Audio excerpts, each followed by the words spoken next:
Thank you very much. Thank you for the invitation, and thank you for presenting this very useful and stimulating study about agenda setting in the European Council. As I have been presented as an academic, I will try to take a step back and reflect on some elements that I found especially interesting in this study and that you have just very well presented. First of all, I think this study underlines well that the agenda of the European Council is to some extent affected by events and news. This was the fourth point that you just mentioned. The fact that migration was the topic with the highest share of attention in the conclusion of the last 2.5 years is a clear illustration of this. And the strong mediatization of European Council meeting as an effect of the agenda of the institution. Despite what some heads of state and governments had hoped at the beginning of the history of the European Council, it has never been an isolated areopagus. They have never really been able to isolate themselves from what was happening and focusing a lot on providing long-term guidelines. The political importance of the members of the European Council immediately attracted the attention of the media, and at very few occasions they have been able to partially isolate themselves from what I would call the pressure of the press and events. It was, for example, the case at the informal European Council that took place in 1995 in Mallorca, where the meeting was on a peninsula and the press was kept several miles away from them. Apparently, they somehow tried to do this again in Tallinn in lesser extent.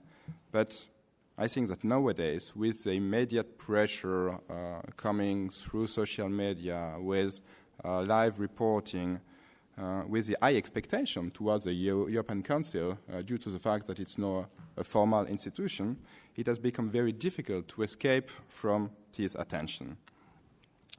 And we can also observe this well through the expectations related to the European Council conclusions. At the beginning of the existence of the European Council, some actors suggested that it shouldn't be something mandatory or something automatic that the European Council is producing a document at the end of its meeting. So having this conclusion or a declaration, communique, some didn't want this to be so systematic because it's put high expectation on the meeting itself. But this has proved to be quite difficult, as an absence of conclusion, declaration, and so on was often perceived then as an inability to find an agreement between the members or an inability to produce some concrete results. So we have some informal meetings in which we don't have a document at the end, and it's well mentioned in the study as well, but this is something that remains nevertheless quite raw and not easy for the European Council to make it really well presented and accepted by the media and behind to the public, because what lies beyond what I just mentioned about events and media, it's clearly the citizens' concerns. And by saying this, I mean the public pressure. Through the media, the European Council becomes responsive, let's say public opinion responsive or public opinion dependent, depending on how you exactly look this in a positive or negative way. And indeed, if you look at the Eurobarometer, especially at the question what people think is the most important issue facing at the moment, you can notice some similarities with the graph on the attention paid to some issues in the European Council conclusions. It's quite interesting to compare the two graphs. And even if it's not a perfect correlation, there is nevertheless a link between events, citizens' concerns, and the agenda of the European Council. But to understand why the European Council dedicated so much attention to some issues. I will maybe more concentrate on the one that really had some attention and try to explain this. And I know that the others are going to concentrate more on the one that received less attention. To understand this, we also have to think about its role in the European political system. So let's take many steps back and remember why the European Council was created in the 70s. There were many reasons. I will just mention three main ones that I think are important to understand the observation made in this study. First of all, external reason. At the beginning of the 70s, we had many international crises: energy crisis, economic, political, declining US power. So there was this call for new leadership at EU level. And adding to this, we had some internal reasons. First of all, the malfunctioning of the Council. After the Luxembourg Compromise, it was difficult to take decisions, take them on time. And the second reason was a more global one, a malfunctioning of the whole EU system because of its asymmetry with the national level. We had a lack of executive power at the top of the EU system. We had a political vacuum due to the absence of this top political decision-making body. And that's how we came to create, in 1974, December 1974, the European Council. And it was then designed really on a symmetry model. And it meant to be a place of free and informal exchanges with a specific atmosphere. And this explains why foreign affairs, why macroeconomics, why governance issues have been the three main subjects generally discussed by the European Council. You should really always keep this into mind. Foreign policy, you were talking earlier about the divide of competencies. Foreign policy is clearly not a huge EU competence. It remains very much national. But because of the primary nature of symmetries, because of the club atmosphere, because of the nature of the members of the European Council, who have diplomacy at the core of the work, it has such an important place on the agenda of the European Council. So I like to discuss such issues among each other. However, during the last decade, you said it very well, the European Council has de facto played the role of crisis manager. And it was the case already at the time of the economic and financial crisis. There was a previous study done by the EPRS on the previous period, so 2009-2014. And if you have a look at this study, it was very clearly demonstrated that attention to business, financial, and economic issues was at this time the most important topic. And now this study that has just been published is demonstrated the same for the migration issue. If we take these two different studies,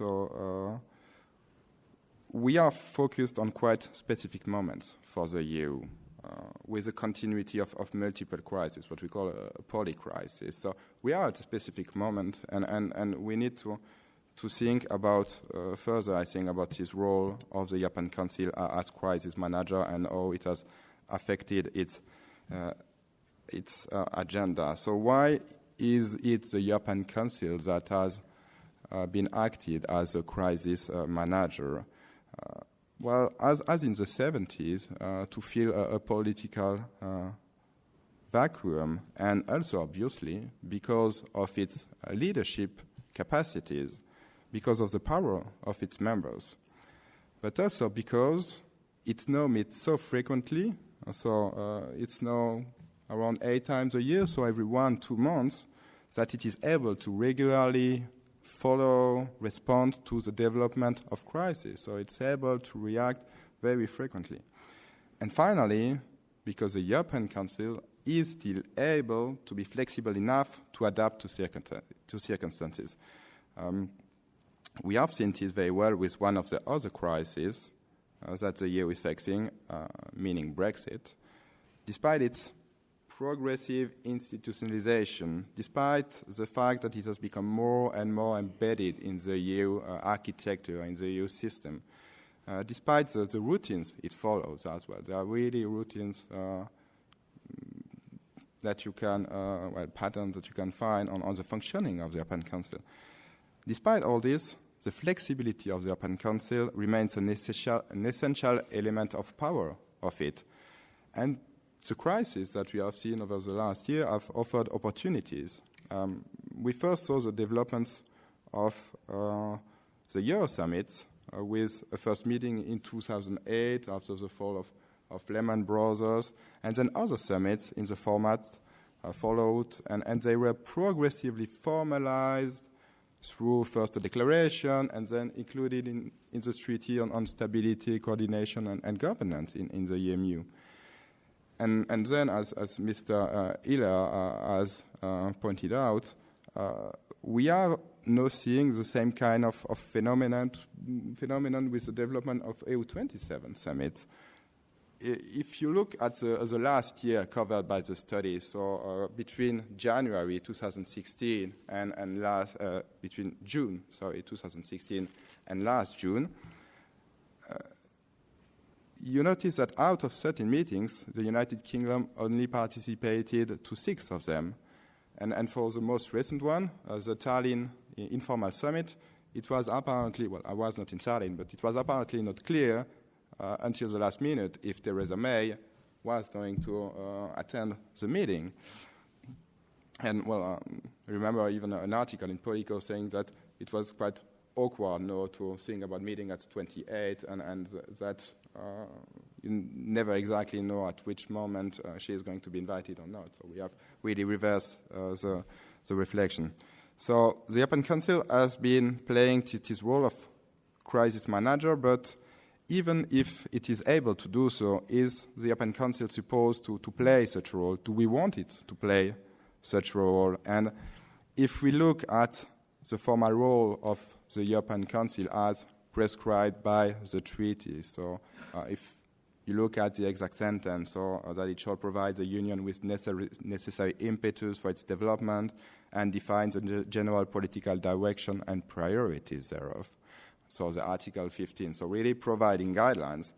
You really have to question this. And if we think at the functions the European Council has been exercising since its creation, I fully agree with what has been said. We can make quite a long list that goes far, far beyond what has been foreseen in the treaties. So it really has this power to go beyond what's in the treaties. And if you look at the whole evolution of the European Council, it is always the way it has acted to a large extent outside of the treaty framework. As we just said it, coming back to the function, as we just said it, it has been a crisis manager and indeed plays a role of agenda center of defining the general political directions. But it has also been a major constitutional architect. It has been a foreign policy actor. And more contentiously, in the list of its function, I would like to mention two.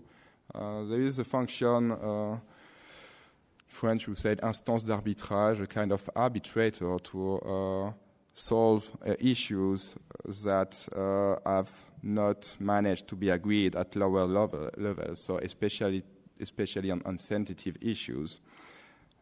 This is one first contentious issue.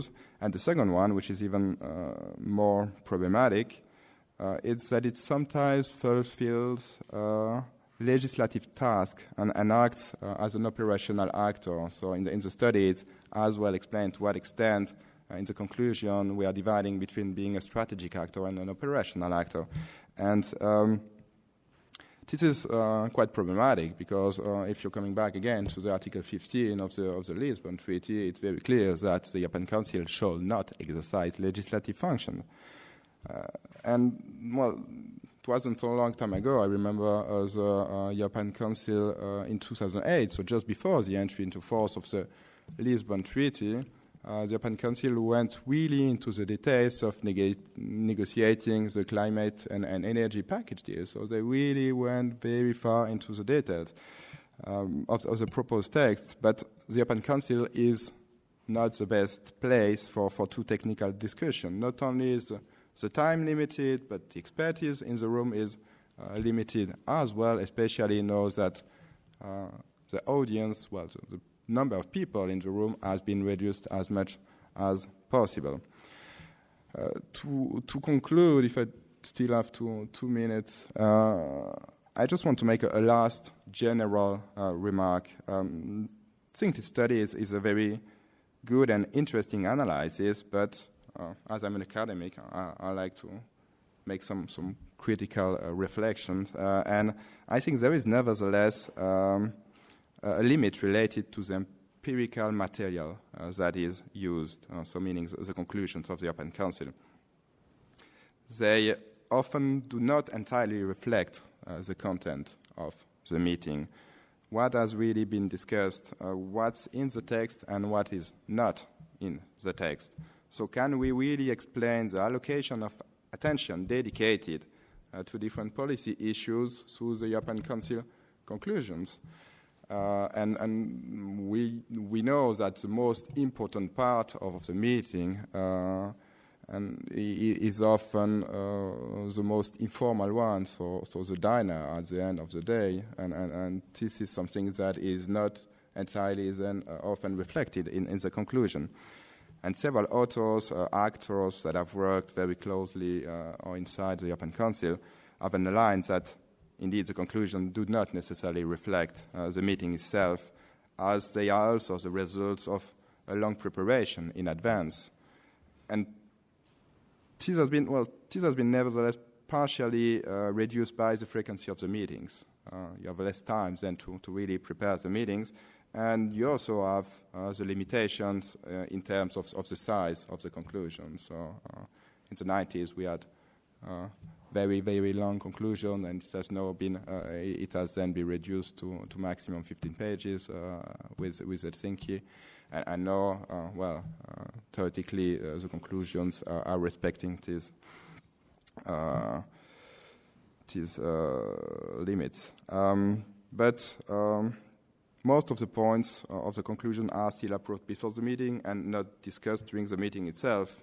You just have to think about the way the conclusions are elaborated, so preparation around 6 weeks in advance, drafting exercises, discussions at ministerial level, and so on. But, I don't think it's because of this that I've been invited, but I've worked indeed with the author of this study previously, and I know she's very careful with the methodology and the methodology she's using and with academic standards. So when writing this analysis, she has been looking as well at other resources and checking really if the data obtained can be really verified and it is really relevant and congruent with what other sources and analyses are found, and it is the case. But I think nevertheless that it's important to keep this in mind when we are drawing a conclusion on the policies on the basis of the content of the European Council conclusions.